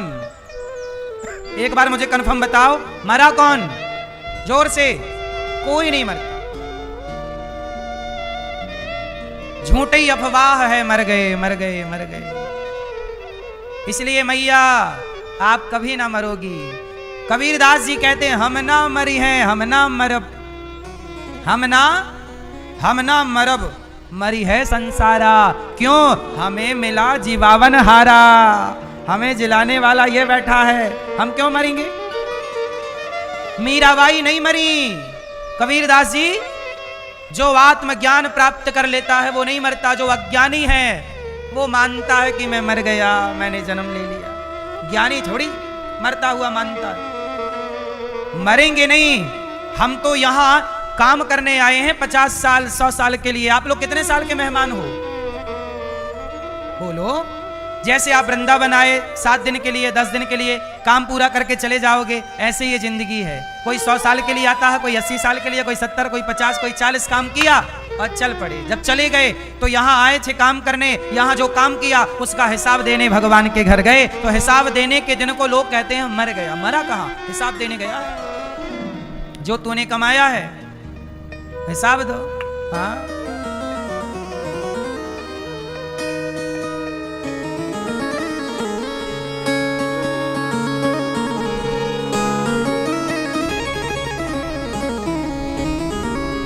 तूने जो कमाया है, तूने जो कमाया है, तूने जो कमाया है वो दूसरा ही खाएगा। खाली हाथ आया है, खाली हाथ जाए। तभी ना मौत के समय बोलते हैं राम नाम, तब याद आए। इसलिए भरत जी रहुगण को उपदेश करते हैं, त्वयोदितम व्यक्तम अभिप्रलब्धम भरतो समय स्यादधि वीर भार। कौन मरेगा? किसे मारोगे? जो व्यक्ति यहां कमाता है पाप या पुण्य, वो जाके भोगता है। आप अच्छा कमाओगे, अच्छा करोगे, अच्छा पाओगे, बुरा करोगे, बुरा पाओगे। इसलिए कहता हूं मेरी मां, पाप करने से बचो, जितना पुण्य कर सकते हो करो। अजामिल जैसा पापी जब भगवान का नाम लिया, मुख से बोला नारायण, बेटे का नाम नारायण था। अजामिल ने पुकारा किसे? बेटे को, बेटा नारायण। दूर एक क्रीडन का सक्तम पुत्रम नारायणावयम प्लावितेन स्वरेणोच्चै राजुहावा जितेंद्रिय। हे बेटा नारायण। बेटे ने नहीं सुना, भगवान ने कहा जाओ, मुझे पुकार रहा है। आ गए भगवान। पार्षद गणाए, अजामिल चल, तुझे भगवान ने याद किया। यमदूत बोले ये तो पापी है, इसे नरक जाना है। बोले ये नरक जाने वाला था, पर भगवान का नाम मरते समय ले लिया, इसका सारा पाप नष्ट हो गया। तो यमदूतों ने कहा भगवान का नाम कोई ले ले तो पाप से मुक्त हो जाएगा। बोले हाँ, कितना भी बड़ा पापी हो, भागवत सुन के भगवान का नाम लेकर मुक्त हो जाए। इसलिए नाम कलियुग केवल नाम आधारा, सुमरि सुमरि नर उतरहि पारा, कृते अध्यायते विष्णुम त्रेतायाम यजतो मखई, द्वापरे परिचर्यायाम कलौ केशव कीर्तनात्। नाम बड़ी महिमा रखता है इस कली काल में, इसलिए मैया खूब नाम जपो। श्रीमन नारायण श्रीमन नारायण, श्री कृष्ण श्री कृष्ण, श्री राम राधा राधा। जो अच्छा नाम लगे पकड़ लो, आस्था रखो, श्रद्धा रखो, वही नाम पार लगाए। जैसे नदी के किनारे सैकड़ों नाव होती हैं, किसी भी नाव में बैठ जाओ पार लग जाओगे, ऐसे बहुत सारे नाम हैं भगवान के, कोई भी एक नाम पकड़ लो भव सागर से पार लग जाओगे। अजामिल ने नारायण बोल दिया, पार लग गया। नारद जी क्या जपते हैं? नारायण नारायण। हनुमान जी क्या जपते हैं? श्री राम जय राम जय जय राम। मीराबाई ने क्या जपा? मेरे तो गिरधर गोपाल गिरधर गोपाल गिरधर गोपाल। तो मीरा गिरधर गोपाल बोल के पार लग गई। नारद जी नारायण नारायण बोल के पार लग गए।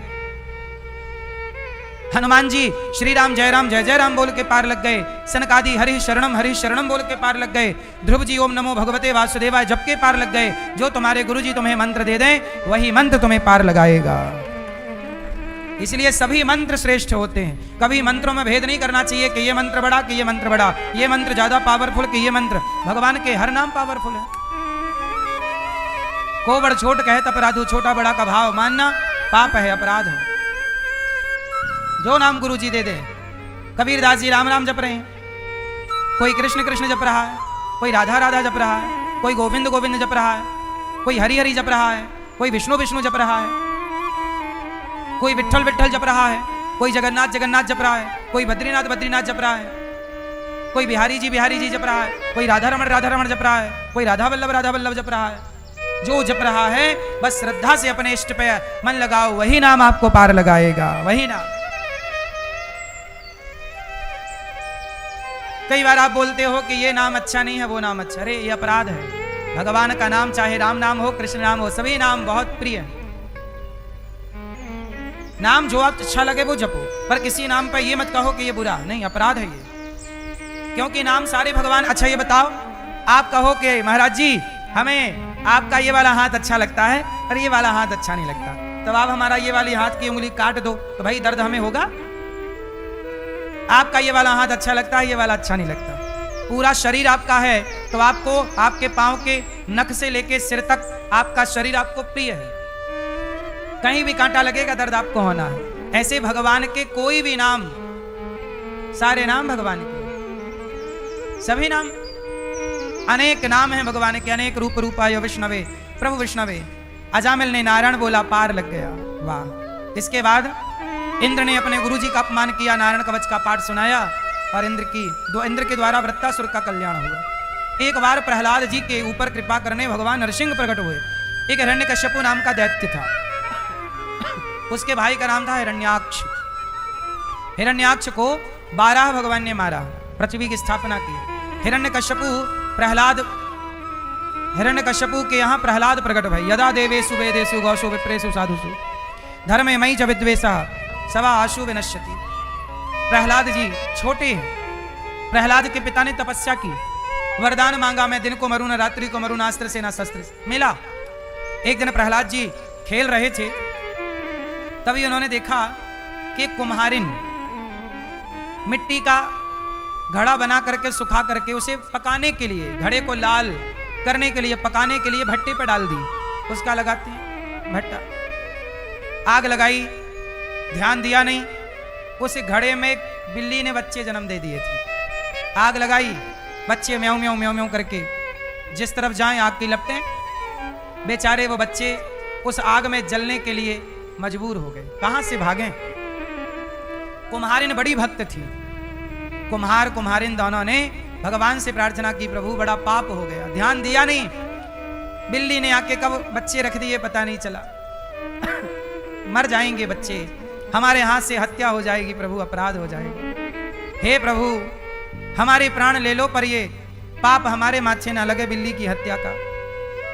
वो कुम्हार कुम्हारिन बैठ गए और नाम जप करने लगे, श्रीमन नारायण श्रीमन नारायण। श्रीमन्नारायण श्रीमन्नारायण श्रीमन्नारायण। जब नाम जपने लगे तो लोगों ने पानी डाला, बुझाया और खोला, सारे घड़ों को चेक किया, पूरे घड़े बिल्कुल गर्म हो चुके थे। खोला, सारे बिल्ली की आवाज आनी भी बंद हो गई, सबको कंफर्म हो गया कि मर गए। सारे घड़ों को चेक किया, नजर कहीं आए नहीं। आखिरी में जब एक घड़ा खोला गया तो बिल्ली अपने बच्चों को उस घड़े में दूध पिला रही थी आनंद से। आग जल रही है, वो घड़ा गर्म था, पर बिल्ली के बच्चे का बाल भी नहीं जला। जब बचाने वाला परमात्मा हो ना तो आग भी नहीं जलाती साहब। उदाहरण देखो ना, प्लेन हादसा हुआ अहमदाबाद में, भीषण आग लगी, सारे जल गए पर एक बच गया। एक, सारे जले थे तो वो क्यों बच गया? क्योंकि ईश्वर ये बताना चाहते हैं कि मैं चाहूं तो आग भी तुम्हारा कुछ बिगाड़ नहीं सकती। इसलिए ये बात सिद्ध हो गई कि वो बिल्ली के बच्चे उस आग में भी नहीं जले। प्रहलाद ने इस बात को देखा और प्रहलाद के मस्तिष्क पर इस बात का बड़ा गहरा प्रभाव पड़ा। प्रहलाद जी ने कहा, वाह, जिस परमात्मा ने इस बिल्ली की रक्षा की आग से, जिस परमात्मा ने मां के पेट में मेरी रक्षा की, वही परमात्मा हम सबका रक्षक है। वही श्री हरि श्री हरि श्री हरि श्रीमन्नारायण श्रीमन्नारायण। प्रहलाद जी जपते। एक दिन हिरण्यकश्यप ने बुलाया, यहाँ, हे प्रहलाद, ये तुम किसका जाप कर रहे हो? प्रहलाद जी ने कहा, भगवान का। हिरण्यकश्यप बोले कि तेरा भगवान मैं हूं, पिता ही भगवान है। प्रहलाद जी ने कहा, नहीं, क्या आप आग में जलते हुए को बचा सकते हो? क्या आग में जलने से किसी वस्तु को रोक सकते हो? ये ताकत आप में नहीं है पिताजी, इसलिए आप भगवान नहीं है। भगवान रोक सकते हो। हिरण्यकश्यप बोला, बड़ा भगवान भगवान करता है, चल मैं तुझे आग में जला दूंगा, या भगवान का नाम लेना छोड़ दे, मेरे दुश्मन का नाम लेना छोड़ दे, वरना मैं आग में जला दूंगा। प्रहलाद जी बोले, पिताजी आप क्या जलाओगे? यदि बचाएगा वो बिल्ली के बच्चे को नहीं जलने दिया तो मुझे जलने देगा? हिरण्यकश्यप बोला, बड़ा भरोसा है तुझे तेरे भगवान पे। तुरंत हिरण्यकश्यप ने होलिका का आवाहन किया, होलिका प्रकट हो जा। आ गई होलिका। कहो भैया जरा प्रहलाद को लेकर बैठ जाओ। होलिका बोली, ये तो मेरा प्यारा भतीजा है, इसे क्यों जलाना चाहते हो? हिरण्यकश्यप बोला, मेरे दुश्मन का गुणगान गाता है, मेरी बात नहीं सुनता, मेरे दुश्मन का यशगान गाता है, बोलता है कि भगवान बड़ा है, क्या मेरे से बड़ा भगवान है? होलिका बोली, ऐसी बात है, तब बैठती हूं। होलिका सिंहासन लगाई और गोद में लेके बैठ गई। होलिका को वरदान था कि आग उसे जलाएगी नहीं। वरदान इसलिए मिला था कि कोई जल रहा हो तो बचाओ, इसलिए थोड़ी मिला था कि किसी को लेके बैठ जाओ। और जब आग लगी तो होलिका जल गई और प्रहलाद बैठे उस लकड़ी की सैया में। श्रीमन्नारायण श्रीमन्नारायण श्रीमन। हे प्रभु, आपके सिवा हमारा कौन है? देखो ना, हमारे पिता ही हमारे दुश्मन हो गए, वो हमें जलाना चाहते हैं। हे प्रभु, यदि आपकी इच्छा है तो मुझे जला दीजिए, लेकिन आप चाहें तो मैं तो आपका हूं, या जलाओ तो आपका, नहीं जलाओ तो आपका। शरणागति ये है कि जलाओ तो आपका और नहीं जलाओ। प्रहलाद की बुआ जल गई होलिका, भैया बचाओ हिरण्यकश्यप। हिरण्यकश्यप नहीं बचा पाया सगी बहन को, जल गई। पूरे नगर में होलिका के मरने की खुशियां मनाई गईं। तब से होली का त्योहार चालू हुआ और प्रहलाद बच गए। हिरण्यकश्यप घबरा गया, नींद हराम हो गई, नींद नहीं आ रही है। बोले, ये तो बड़ा पावरफुल छोरा है, जलते ही नहीं। एक काम करता हूं, इसे जहर पिला देता हूं। तो अपनी पत्नी को बुलाया हिरण्यकश्यप ने, कयाधु यहाँ, ये लो जहर, अपने बेटे को पिलाओ जाओ। कयाधु यदि जहर नहीं पिलाती तो पति की आज्ञा का उल्लंघन करने का पाप लगेगा, क्योंकि पतिव्रता नारी पति की आज्ञा का पालन करती है, और पिलाती है तो बेटा मर जाएगा। माता कयाधु कटोरा हाथ में लेकर जहर से भरा, रोने लगी जोर जोर से। प्रहलाद जी आए, माता क्या हुआ? माता ने कहा, बेटा तेरे पिता ने तेरे लिए जहर दिया है, पर मैं एक माँ होकर अपने बेटे को जहर कैसे दे दूं? लोग कहेंगे कि माँ ने बेटे को जहर दे के मार डाला। प्रहलाद ने कहा, माता जहर में इतनी ताकत नहीं है कि जो भगवान की शरण में है उसे वो जहर मार सके। माता लाओ। छीन लिया प्याला और प्रहलाद पी गए, सबके देखते देखते पी गए, और प्रहलाद जहर पी के भी मुस्कुरा रहे हैं। हिरण्यकश्यप डर गया, ये तो जहर से भी नहीं मरा। पहाड़ से फेंक दिया, पहाड़ से फेंका। प्रहलाद जी ने कहा, हे प्रभु मैं तो आपका हूं, आप चाहो तो मार दो। हे प्रभु, हे श्री हरि, आपके सिवा मेरा कौन है नाथ? हे नाथ, आपके सिवा मेरा कौन? जब प्रभु का स्मरण करते हैं तो भगवान श्रीमन्नारायण चतुर्भुज रूप में प्रकट होकर प्रहलाद को, ऊपर से गिरते हुए प्रहलाद को गेंद की तरह लोक लेते हैं, कैच कर लेते हैं, पकड़ लेते हैं। हृदय से लगाते हैं। हिरण्यकश्यपु ने लाख प्रयास, इसलिए कहता हूं कभी डर के नहीं जीना चाहिए। डरो मत, जीवन मिला है, भरोसा भगवान का रखो। कोई कभी आपको नहीं मार सकता। मौत आएगी तो आप मरोगे, मौत आएगी ना तो बैठे बैठे ही मर जाओगे, खड़े खड़े गिर जाओगे। वो मौत नहीं आएगी तो प्लेन भी टकरा जाए तो भी नहीं मरोगे आप। बोलो हाँ। प्रहलाद जी बड़े प्रेम से फिर आए। हिरण्यकश्यपु तो डर गया, पढ़ने के लिए भेज दिया था, जाओ तुम पढ़ के आओ। पढ़ के आए प्रहलाद जी गुरुकुल से। क्या सीखा है? प्रहलाद जी ने कहा, श्रवणम कीर्तनम विष्णु स्मरणम पाद सेवनम अर्चनम वंदनम दास्यम सख्यमात्मनिवेदनम। प्रहलाद जी ने कहा, पिताजी मैंने 9 बातें बढ़िया सीखी हैं। श्रवणम, भगवान की कथा श्रवण कीजिए, पहली भक्ति है। भगवान का गुणगान करिए, कथाएं सुनिए। कथा सुन रहे हैं आप, ये पहली भक्ति कर रहे हैं आप। कीर्तन कर रहे हैं आप, तो आप दूसरी भक्ति कर रहे हैं। भगवान का स्मरण कर रहे हैं तो आप तीसरी भक्ति कर रहे हैं। आप पाद सेवनम, चरण दबा रहे हैं, अपने माता पिता गुरु की सेवा कर रहे हैं, आप चौथी भक्ति कर रहे हैं। सेवा करना कौन सी भक्ति है? बोलो। इसलिए दास अनिरुद्ध वृद्धमाओं के पांव दबाता है, क्योंकि चरण दबाना, सेवा करना, सेवा का भाव रखना, ये भक्ति है, चौथी भक्ति। इसलिए आपसे कहता हूं आप भी सेवा करो। गौरी गोपाल आश्रम में हजारों संतों को भोजन होता है, आप भी भोजन की सेवा, माताओं के भोजन की सेवा, गायों की सेवा, गौरी गोपाल गुरुकुल की सेवा, संतों के हजारों संतों के भोजन की सेवा। सेवा परमो धर्म, संतों की सेवा धर्म है, इसलिए सेवा चौथी भक्ति।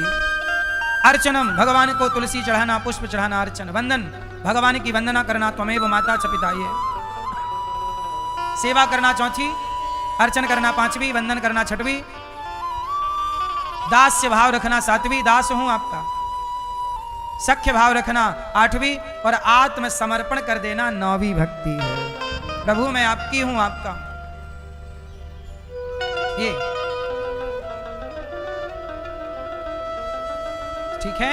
प्रहलाद जी ने जब ये सब कहा, हिरण्यकश्यपु आग बबूला हो गया। कहां तेरा भगवान? बड़ा भगवान भगवान जपता रहता। प्रहलाद जी ने कहा, न केवलम में भवतश्च राजन सबई बलम बलिनाम चा परेशान। प्रहलाद जी बोले, पिताजी कहां नहीं है मेरा भगवान? तो बोल, तेरा भगवान क्या इस खंबे पे है? यहाँ है? हाँ हाँ पिताजी, इस खंबे पे, यहाँ यहाँ, आप में, मुझ में। हिरण्यकश्यपु बोला, तो मुझे क्यों नहीं दिखता? प्रहलाद जी बोले, पिताजी मिश्री में मिठास होती है कि नहीं? आप बताओ, मिश्री में मिठास है कि नहीं? जोर से, क्या दिखाई पड़ती है? जब तक मिश्री नहीं खाओगे मिठास का पता नहीं लगेगा, ऐसे जब तक भक्ति नहीं करोगे भगवान का पता नहीं लगेगा। खाए बिना थोड़ी मिठास का पता लगता है। भजन किया नहीं, प्रेम किया नहीं, तो कैसे ईश्वर का पता लगेगा? हिरण्यकश्यपु की नजर में खंबा दिख रहा है, पर प्रहलाद की नजर में भगवान दिख रहे हैं। खेल नजरों का है। खेल किसका है? नजरें अच्छी हों तो नजरिया बदल जाता है, नजरें अच्छी हों तो नजरिया बदल जाता है। तो आप लोग भी अपनी नजरें प्रहलाद वाली लाओ, अपनी इन आंखों में प्रहलाद की आंखें, प्रहलाद की प्रेम का चश्मा लगाओ, और प्रहलाद के प्रेम का चश्मा लगाकर देखो, तुम्हें भी खंबे में भगवान का दर्शन होगा। प्रहलाद ने, हिरण्यकश्यप ने प्रहार किया, खंबा टूट गया। खंबा टूटा तो नरसिंह भगवान प्रकट हो गए। बोलिए नरसिंह भगवान की। हिरण्यकश्यप से युद्ध हुआ। हिरण्यकश्यप बोला, आप कौन है? भगवान बोले, तेरी मृत्यु। हिरण्यकश्यप बोला, मैं नहीं मरता। क्यों? बोले, ना मैं अस्त्र से मरूं ना शस्त्र से। भगवान बोले, ये नाखून मैंने फैशन में थोड़ी बढ़ाए हैं, तेरी छाती फाड़ने के लिए बढ़ाए। बोले, मैं नहीं मरूंगा। क्यों? बोले, दिन को मरूं ना रात्रि को। भगवान बोले, ना ये दिन है ना रात्रि, ये संध्या का समय, अब तो मरेगा शाम। बोले, नहीं मरूं। बोले, ब्रह्मा के बनाए किसी व्यक्ति से नहीं मरूं। भगवान बोले, ब्रह्मा हमें नहीं बनाते, हम ब्रह्मा को बनाते हैं, अब तो मरेगा। बोले, 12 महीने में किसी महीने नहीं मरूं। सावन भादों कुंवर कार्तिक अघन पूस माह फागुन चैत्र वैशाख जेठ आषाढ़ कहीं नहीं मरूं। भगवान बोले, पंचांग देखा कर, ये सावन भादों कुंवर कार्तिक अघन पूस माह फागुन चैत्र वैशाख जेठ आषाढ़ नहीं चल रहा, ये पुरुषोत्तम महीना चल रहा है, अब तो मरेगा। तेरे लिए मैंने 13वां महीना डिजाइन किया है। अब बोल, बोलो मैं यहां। कितना भी चतुर हो आदमी मौत से नहीं बचता। इसलिए भगवान ने बोला, अब बोले ना ऊपर मरू ना नीचे, भगवान बोले गोद में मरेगा चल, बोले ना अंदर मरू ना बाहर, भगवान बोले देहरी में मरेगा। अब बोल, अब क्या बोले, चल मर। दिया छाती पे नख का प्रहार, विदीर्ण कर दी छाती, फाड़ दी, आतड़ियों की माला बना के पहनी, हिरण्यकश्यप का उद्धार। बड़े बड़े देवता लक्ष्मी जी स्तुति करने भगवान की आई भाग गए। इतना विकराल रूप भगवान नरसिंह, बड़े भयंकर। प्रहलाद जी को भगवान ने करुणा की नजर से देखा। प्रहलाद जी गए और भगवान की गोद में जाकर बैठ गए। जैसे गाय बछड़े को चाटती है, ऐसे भगवान नरसिंह प्रहलाद जी को चाटने लग गए। ब्रह्मादयः सूर्यगणा मुनयोऽथ सिद्धा सत्त्वैकतानमतयो वचसां प्रवाहै नाराधितुं पुरुगुणैरधुनापि विप्रुः किं तोष्टुमर्हति समे हरिरुग्रजाति। प्रहलाद जी पर बड़ी कृपा की भगवान ने, बड़ा लाड़ लड़ाया, कहा पुत्र कुछ मांग लो। भगवान प्रहलाद जी कहते हैं प्रभु कभी कुछ मांगना ना पड़े, आपसे यही वरदान दो। निष्काम प्रहलाद जी क्या कहते हैं, हमें कुछ ना चाहिए, आपसे बड़ी दौलत क्या होगी। आपने मेरे लिए इतना कष्ट सहा, मेरे पिता ने आपको इतनी गालियां दी, हो सके तो मेरे पिता को माफ कर दीजिएगा। भगवान बोले बेटा तेरे जैसा बेटा जिसका हो वो पिता परम भाग्यशाली है। तेरे पिता की मैंने परम गति कर दी है। तेरा पिता, तेरे जैसे पुत्र को प्रकट करने वाला तेरा पिता हिरण्यकश्यप भी, उसे भी बड़ा पुण्यात्मा बना दिया।